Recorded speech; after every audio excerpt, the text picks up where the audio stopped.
Tanto vamos a invertir, pero que invierta, y no sé cuál es el rol del Estado para saber realmente si invierte o no invierte. De lo que se habla en general, llevamos al cuadro es de una inversión de 2 a 3 mil millones de dólares en proyectos productivos, utilizando parte de la reserva, el famoso colchón financiero para proyectos productivos. Se convocará a empresarios del país para analizar cómo enfrentar la baja del precio del petróleo, pero al mismo tiempo se les pedirá inversión. Es obligación, decía el presidente del Estado. Lo que se quiere es ampliar el mercado externo e interno. Están nuestros invitados esta noche: Bernardo Prado, experto en tema de hidrocarburos; don Rolando Morales, ex superintendente de empresa, a quien le agradezco por estar acá; y don Alberto Bonadona, analista económico. Gracias por estar aquí en La Paz.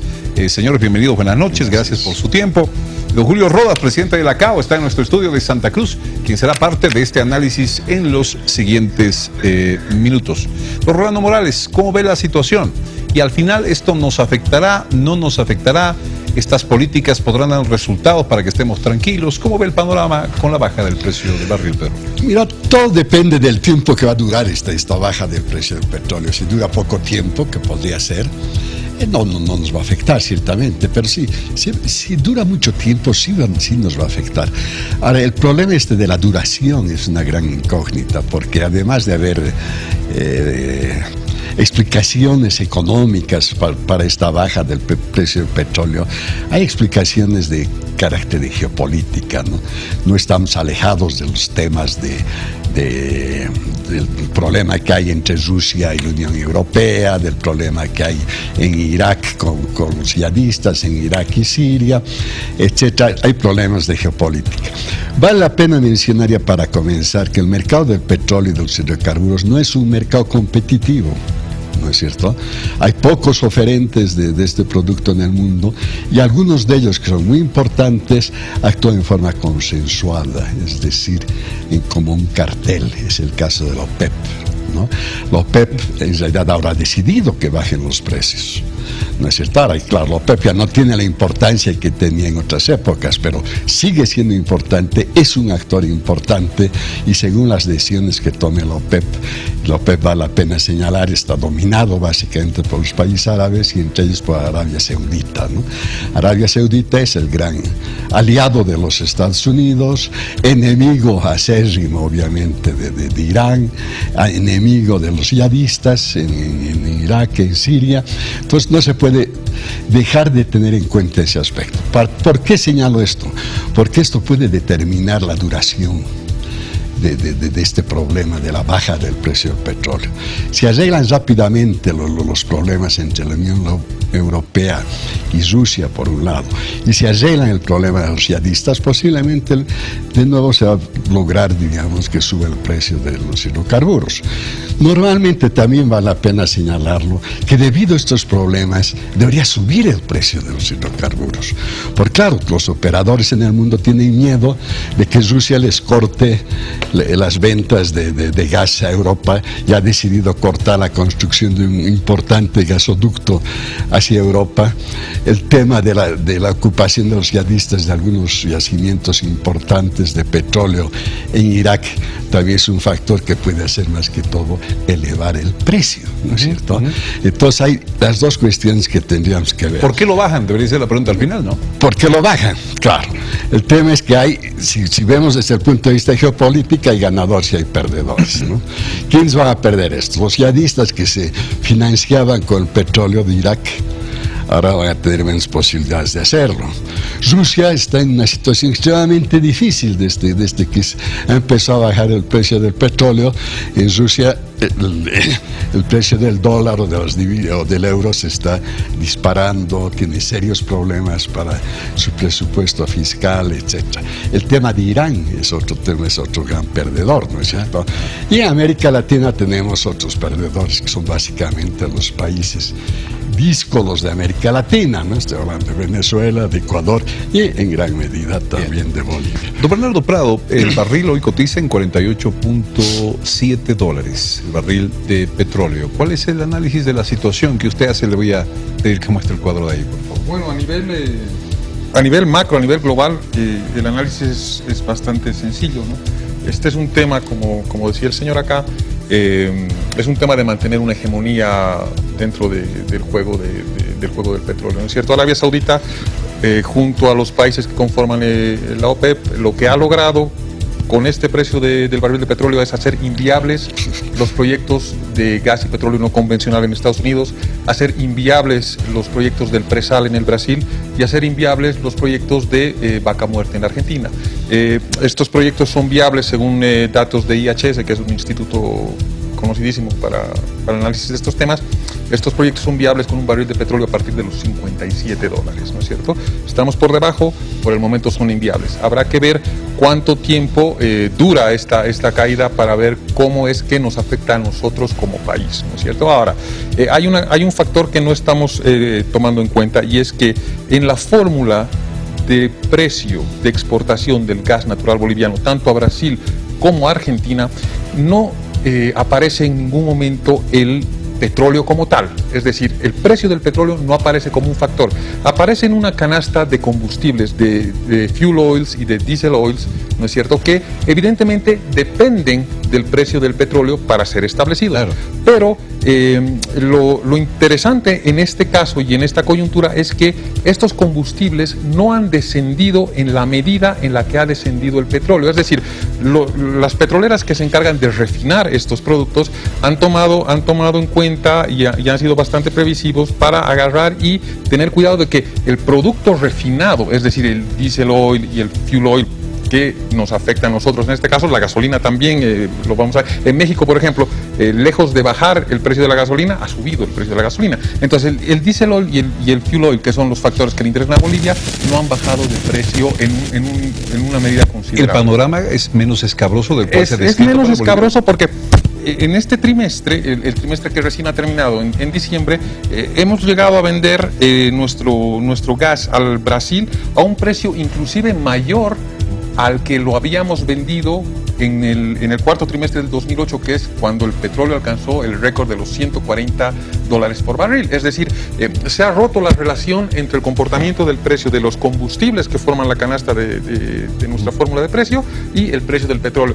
Entonces, llamémoslo suerte, no sé qué podemos llamarlo, pero estos factores están causando de que la caída y las pérdidas no sean tan drásticas. Ahora, como decían hace un momento, depende mucho el tiempo que dure esta tendencia a la baja, ¿no es cierto? Ok, veamos una vez más el cuadro, por favor, y entremos ya en el análisis de lo que el gobierno pretende hacer con este tema.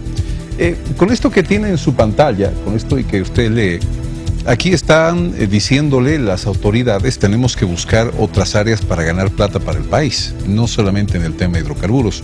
Don Alberto Bonadonna, ¿se acuerda de las épocas donde le decían al gobierno de Evo Morales, qué suerte que tiene el gobierno, está haciendo todo porque tiene plata, y llegó prácticamente con el tema de los hidrocarburos, ¿no?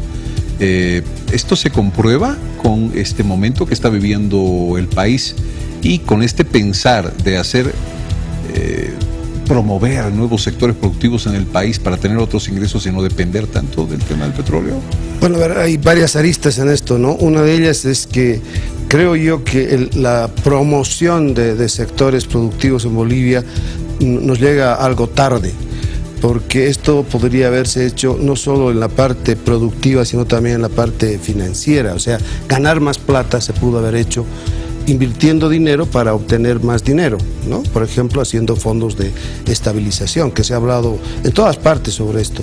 Bolivia no lo hizo, entonces ahora es un poco tarde por eso. Se pudo haber promocionado determinados sectores, particularmente, creo yo, en la agricultura. Ahí todavía nos queda tiempo para hacer algunas cosas. Pero considero que el otro aspecto, y que creo que es muy importante, es que en este momento viene un poco a hacerse realidad lo que se ha dicho tanto tiempo. Estamos protegidos por una, no blindados, o sea que ahí la cosa parecería que no nos va a afectar.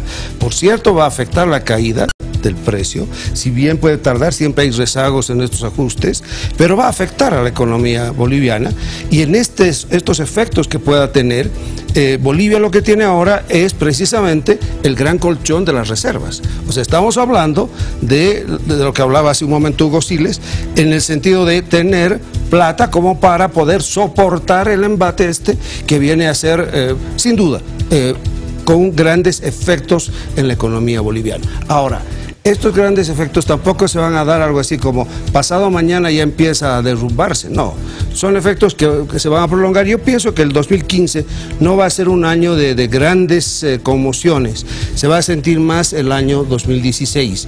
El 2015 lo que se está planteando y el gobierno lo que plantea es una fórmula que en economía la vemos más bien como una respuesta que se llama keynesiana, vale decir, frente a una situación en que va a haber disminución de los ingresos estatales, y digo estatales no solamente el gobierno central, lo que hace entonces el gobierno, o decide el Estado, es gastar más plata.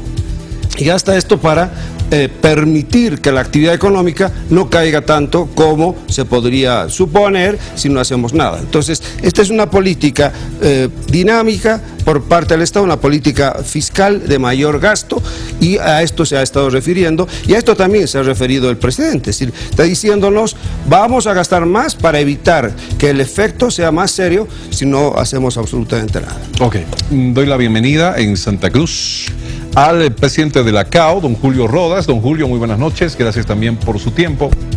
Don Julio, el presidente se ha referido a los empresarios privados, se ha referido especialmente a ampliar inversiones, a crear más proyectos productivos, a ampliar los mercados externos e internos. ¿Cómo lo toman ustedes, por ejemplo, en cuanto a la tarea suya, la obligación, decía el presidente Evo Morales, es invertir? Buenas noches. Buenas noches, John. Primero saludarte y dar buen año para todos ustedes, a todo pulmón, a toda la gente que trabaja ahí. Y bueno, creemos que esta noticia que nos acabamos de enterar por parte del presidente la tomamos con mucha alegría, porque creemos que hace tiempo nosotros veníamos pidiendo eso, de invertir en el sector. Es un momento oportuno ahora para hacerlo. Creemos que es una de las medidas inmediatas a tomar. Nosotros ya nos adelantamos incluso en el inicio del mes de diciembre con planteamientos concretos y presentados al vicepresidente en el tema ganadero, de un repoblamiento inmediato para evitar problemas futuros de abastecimiento de carne, en el tema trigo para no depender de los países vecinos. El uso inminente de la biotecnología es, creo, algo que tenemos que comenzar a introducir a Bolivia. Somos un país que no podemos competir con ninguno de los países vecinos por causa de esta herramienta fundamental para los productores agropecuarios.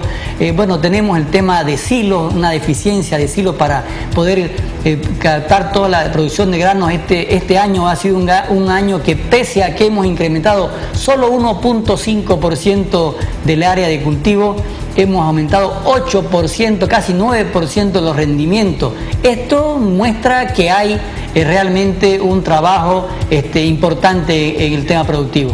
Presidente, ¿cuánto tiempo tarda un empresario privado, hablando de ustedes y el agro, que es la primera actividad en el oriente boliviano, en crear un nuevo proyecto productivo, en hacer inversión? ¿Esto cuánto toma? No escuché la primera parte de tu pregunta, John, por tema de auditivo. Por favor, si me puedes repetir. Le preguntaba cuánto tiempo se tarda en hacer un nuevo proyecto productivo, en inversión. Esta es una programación suya. ¿Cuánto tiempo se toma para comenzar uno de estos temas? No, es una pregunta complicada, porque hay diferentes sectores y hay diferentes inversiones, pero creo yo que tenemos que empezar por lo más práctico y ágil. Lo que veníamos diciendo hace mucho tiempo: todos los productos que tengamos excedente y hayamos cubierto la demanda nacional tienen que ser exportados. Hemos sufrido mucho con el tema azúcar en años pasados, porque no se liberó a tiempo y hubo un desincentivo. En el tema algodón, ustedes saben que Santa Cruz llegó a producir 70.000 hectáreas, estamos en este momento en 1.800 hectáreas y compramos algodón transgénico de Colombia y de Paraguay, y no compramos el algodón boliviano que tenemos acá para la Enatex, por ejemplo. Tenemos el problema del trigo. Pese a que hemos crecido y necesitamos 160.000 hectáreas para cubrir la demanda nacional, necesitamos invertir en investigación para poder tener la semilla adecuada, para que podamos tener rendimientos adecuados, y esos son temas importantes. Permítame solo un segundo que vuelvo con usted. A la vuelta, después de la pausa, ¿Cómo debemos ver este momento? ¿Tarde para hacer proyectos productivos porque se vienen las consecuencias de la baja del petróleo?